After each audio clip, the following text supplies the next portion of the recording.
Yun, so nandito na tayo mga kabro sa part 2 ng ina-assemble nating Rider 150 Fi. So natakpan na natin, natapos na nating talakayin ang mga transmission gear at washer na yung pagsalpak kung paano assemblein mga kabro. So ngayon dito na tayo sa balancer. Ikakabit na natin yung buong clutch side. Alright? So dito muna tayo sa may bandang balancer. So makikita nyo dito, yan may bahay yan ng kunya. At ilalagay natin yung kunya. So bago natin lagay itong kunya, mayroon tayong ilalagay dito muna na or spacer or bushing or washer na makapal. Dito natin lalagay yan. Yan. Tapos pwede na natin ilagay yung ating kunya. Kunya kills. Yan. Kung anong gusto nyong itawag, bahala kayo mga kabro. Yan. Basta ako kunya. Alright, so nilagay na natin yung kunya. Lagay na natin yung balancer gear. Yan, balancer gear. Lagay natin dito. Makikita nyo yan. Yan yung bahay ng kunya. Alright. Balancer. Lagay natin. Medyo mahirap i-shoot. Yun, pasok na pasok. So pagkatapos natin lagay yung balancer gear, lagay natin itong washer. Yan, washer. Tapos, pagkatapos natin lagay yung washer, lagay natin yung nut. Yan. Yung pahigpit nito is normal lang. Yan. Okay. Pagkatapos natin higpitan to mga kabro, is pwede na rin natin ilagay yung iba pang parts ng bandang panggilid. Yan, so nailagay na natin mga kabro yung balancer tsaka yung gear. Tapos susunod natin ilagay dito yung kapartner ng balancer dito sa may sigunyal. Pagkikita nyo doon, meron na siyang kon dyan, yung pinaka-pin. So yan yung pinaka-lock nung balancer gear na ilalagay natin. Yan. So hanapin lang muna natin yung may timing mark bago natin salpak. So ito yung may timing mark. So bandang ibabaw to. Okay, itapat lang natin doon tapos marking to marking. Okay, top dead center natin yung crankshaft. Yan. Tapos, pagtapitin lang natin yung bilog. Timing mark. Yan. Itong dalawang bilog niyan dapat magkatapat. Pag sinalpak natin to. Yan. Okay. So, testingin natin paikot para hindi magtama yung balancer tsaka sa may sigunyal. Dapat nakatiming yan. Alright. So, hindi sila tumatama sa bawat isa. Hindi sila nagko-contact. Ibig sabihin goods. Yan. Yung timing mark. Tandaan nyo yan mga bro. Hindi pwedeng hindi magtapat yan kasi tatama yung balancer sa may sigunyal. Alright, so sunod natin na ilalagay dito ay yung kanyang gear. Drive gear. Yan. Okay, so makikita nyo naman to bagong bago pa, may marking pa yan. Ibig sabihin yung bandang ibabaw yan. Okay, so siyempre may kunya yan. Yan, konya. Nasa sa inyo kung anong gusto nyo itawag, konya o kunya. Okay. Yan. Kunya tapos drive gear. Alright. Tapos sunod natin yung isang gear dito sa ibabaw. Ayan, may marking din yan. Ito yung sa may bandang may kunya. Or sa may kunyan, sa may oil pump. Check natin mamaya. Yan. Ito may makikita ka yung naka-usli dyan. Ayan. So, ipapasok natin yan doon sa may kanal ng kunya. Yan. Dito sa may kanal. Yan. Okay. So, lagyan natin yung washer tsaka nut. Okay, lagyan na natin yung washer. Dalawa. Yung isa kulay puti. Yung isa kulay black. Tapos yung nut, pabaliktad yung higpit nito mga bro. Yung pahigpit nito, paluwag. Yan. Yan o. Yan.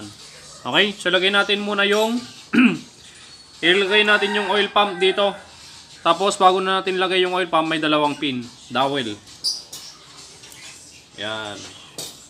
So itong gear na to, yung maliit sa ibabaw, yan yung nagpapaikot ng oil pump. Yan. Salpak muna natin yung oil pump. Yun. Alright. So, ilagay natin yung tatlong tornilyo na 8mm. Gusto ko Okay, so nailagay na natin yung oil pump mga kabro. Dito naman tayo sa may bandang shifting drum.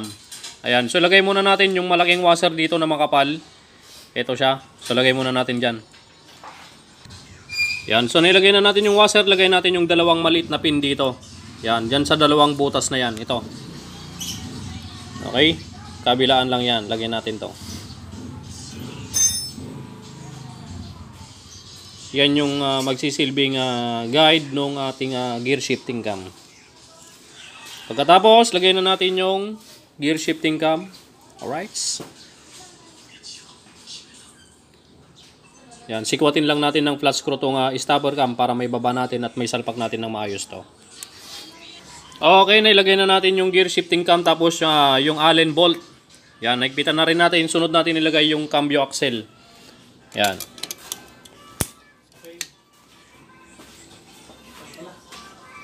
Okay, so huwag niyong kakalimutan, may washer pala to sa ilalim yan, oh. Yan, may washer yan. Okay, so pagkatapos, lagyan na natin yung washer dito sa may bandang main shaft. Yan, main shaft. At make sure mga kabro, bago natin takpan to, dapat paikot nyo muna yung gear shifting cam. Gear shifting cam. Yan, para sure kung nagkakambyo o hindi. So, tinesting ko na goods naman. Lagyan natin yung washer dito na malaki. So, bale, dalawang washer to na malaki, magkamuka at magkasing kapal din. So, bahala na kayo dyan kung saan ang ilalagay nyo. Pero, sundan nyo pa rin yung may lamat. Yan, nabubulay tayo. Okay, so ito, may lamat. So, lalagay natin yung may lamat dito sa ibabaw. Ay, sa ilalim. Yan. Yan, kahit saan dyan. So, lagay natin yung isa. Tapos, sunod natin yung bushing. Yan. Tapos, lagay na natin yung housing. Bago natin lagay yung housing, langisan muna natin itong bushing na nilagay natin. Para smooth yung housing pag kinabit natin. Yan. Housing, lagay na natin. Yun. Okay. Tapos, yung isang washer na kamuka nung nasa ilalim, ilagay natin dyan sa ibabaw. Yan. Okay, so pagkatapos nyan, lagay natin yung clutch hub. Yan ito. Banlawan ko muna ng konti dahil medyo may mga dumi-dumi pa. Okay, so nailagay na natin yung clutch hub or clutch boost. So ilagay muna natin yung washer dito. Yan itong washer na to. Yung may lock na yan, padapa natin ikakabit pag ganyan, no. Yan, yung lock na yan mga kabro, dito natin ipepesto. Yung makikita nyo yung medyo flat doon. Okay, dyan natin itatapat. Yan. Tapos lagay natin yung nut. So yung pahigpit naman nito, normal lang na higpit mga kabro. Hindi kagaya dito sa kabila, pabaliktad yung higpit. Yan. Normal lang na higpit to mga bro. Normal na ikot. Okay, so pagkatapos natin ihigpitan to, lagay na natin yung mga clutch plate tsaka clutch lining. Okay, so naigpitan na natin. Make sure na itong clutch boost or clutch hub ay free wheel yan. Yan o, kagaya nito free wheel siya. Okay, so lagyan na natin ng lining. Pero bago natin lagay yung lining, langisan muna natin itong clutch hub. Tapos lining. Tapos, lagyan natin ulit ng langis. Palibot. Tapos, friction plate. Yan, clutch plate. Kakapain nyo yung clutch plate. Yung matalim, bandang ibabaw. Yung makinis, yung hindi matalim, bandang ilalim. Okay? Yung matalim, ito, bandang ibabaw. Ganyan natin ikakabit. Okay? Tapos langis. Tapos lining ulit. So, ganun lang mga bro. Salitan lang. Yan. Okay, tapos langis ulit.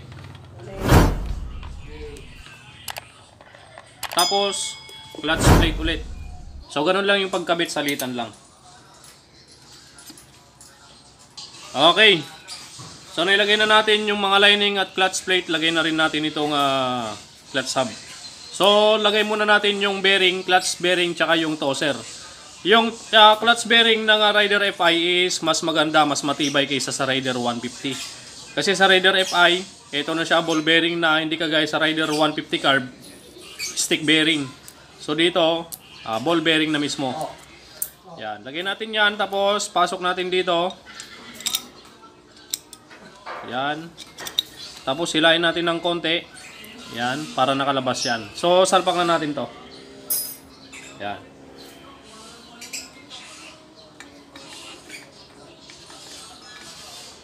Yun. Tapos, lagay natin yung mga clutch spring. 1, 2, 3, 4, 5, plus tornilyo na 5 din mga kabro. Yan. 1, 2, 3, 4, 5. Okay, so higpitan na natin yung mga 5 spring. Okay, so nagpitan na natin yung 5 tornilyo. Takpan na natin to. Lagay muna natin yung 2 dowel dito. Isa dito at isa dito sa kabila. Tapos lagay natin yung gasket. Yan, tong gasket nito yung original pa rin to mga kabro. Yan. So pagkatapos, takpan na natin. Yeah. Okay, make sure na nandyan yung o-ring ng oil pump. Yan, yung o-ring na to, yung kulay black. Okay? So, always check yung o-ring na yan bago natin takpan. Yan. Takpan na natin. Takpan ko na pala mga kabro. At make sure, mga kabro, isa pa, itong tosser na to, dapat yung mga ngipin na yon. Okay, yung mga ngipin na yan, dapat nakaharap siya dito sa bandang left side. Yan. Bago natin takpan. Okay?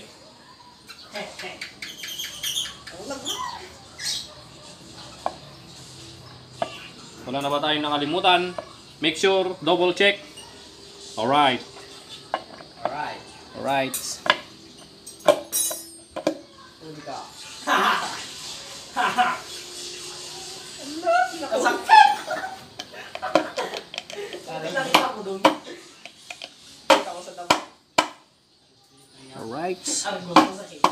Oops, yeah.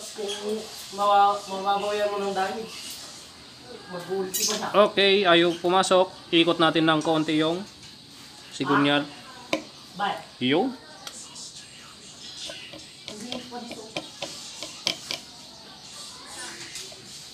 Okay, so naitakip na natin. Lagyan na natin yung mga tornilyo.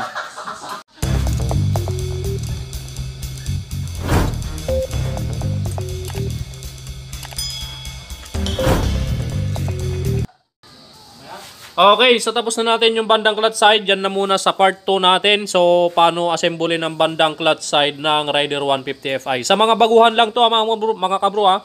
Yung part 1, part 2, yan, para sa mga baguhan nating mga mekaniko or nag-uumpisa pa lang magmekaniko. So, para sa inyo yung mga tutorial natin dito sa Rider 150 Fi. Sa mga TMX 155, marami na tayong tutorial. So, search nyo lang mga kabro yung tutorial natin sa ating Facebook page tsaka sa ating YouTube channel, Kabro Mechanic. Okay? Paano assemble ng bandang clutch side ng Rider 150 Fi. Alright?